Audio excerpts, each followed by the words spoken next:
In yesterday's Wiley Plus problems, there was a problem that started out something like this. If log of 7 equals u and the log of 11 equals v, find, and then it had a bunch of things. Now, I've been looking in books. Every book has problems like this, and none of the books show examples like this. The truth is, I think if you're a math major, generally you think this is fun. It's a little bit challenging, and you do something with it. If you're a physics major or a chemistry major, you should still be able to fight your way through it. But we have lots of people and lots of majors, so I thought what I would do is just do a couple of little examples just to see what we're talking about. So the first thing I'm going to ask for is the log of 77. Remember, we have these 3 rules of logs. One's for products, one's for fractions, and one's for things to powers. I can see that 77 is 7 times 11, so I think that's a good thing to break this up into. So I'm going to write log of 7 times 11 like that. Now, the log of a product, when you multiply two, log of a product is just the sum of the logs. So this is just going to be log of 7 plus the log of 11, like that. They told us the log of 7 was u. They told us the log of 11 was v, like that. And you can see that all we really had to do was keep in mind that we had to rewrite what was inside the log in terms of the numbers they gave us, and then we had to use one of our rules of logarithms to start rewriting this.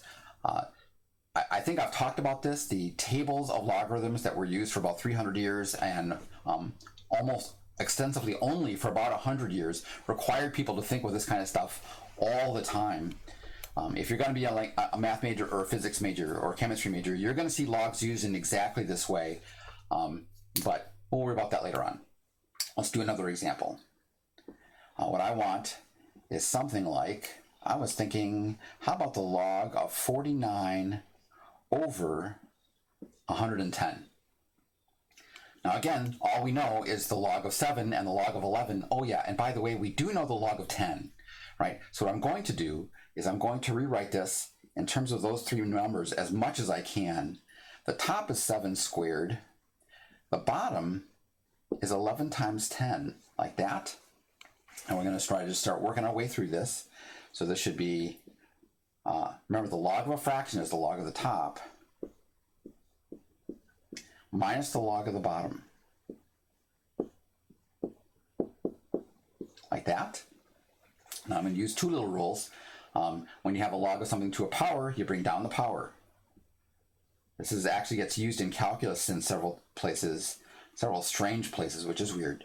Now the log of 11 times 10 is the log of 11 plus the log of 10, but the minus sign gets distributed. So what I'm going to get right here is going to be minus the log of 11 minus the log of 10. And the claim is, I think that we can finish the problem now. This is going to be 2. They told us that the log of 7 was u, so I'm going to put a little u here. They told us that the log of 11 was v, so I'm going to put a little v here. And the log of 10, remember that's log base 10 of 10. How does log base 10 work? It says write what's inside as 10 to a power, ta-da, right? And then write just the power. And we get that answer like that. And you can see what we're trying to do is just take what's on the inside, break it up into numbers that involve the ones we were given, and then use the rules of logarithms like crazy. I'm thinking one more.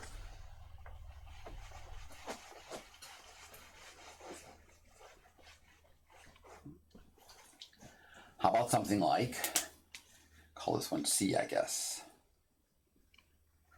The log. How about something that's going to turn out kind of nice, I think. The cube root of 011, like that. Ta-da! Well, what am I supposed to do? Well, I do know the cube root is something to the third, so I'm just going to rewrite that as the log of 0.011 to the 1/3, because that's what cube root is. Now, the last really powerful rule of logs says if you have a log of something to a power, the power comes down. So we're going to bring down that power like that.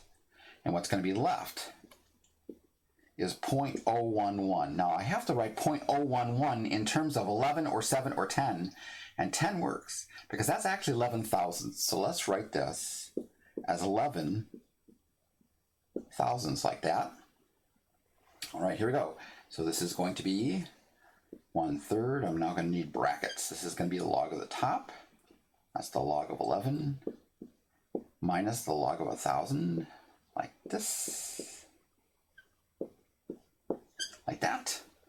Here we go. This is going to be 1/3. This is going to be the log of 11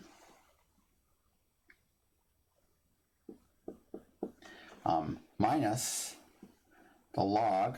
Now, how does log base 10 work? It says take whatever's inside, write it as 10 to a power. Well, that's 10 cubed. So I guess I'll just write 10 cubed right here and squish my answer in just a second.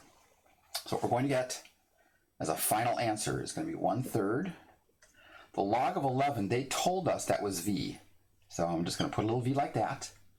The log of 10 cubed, how does that work? This is log base 10.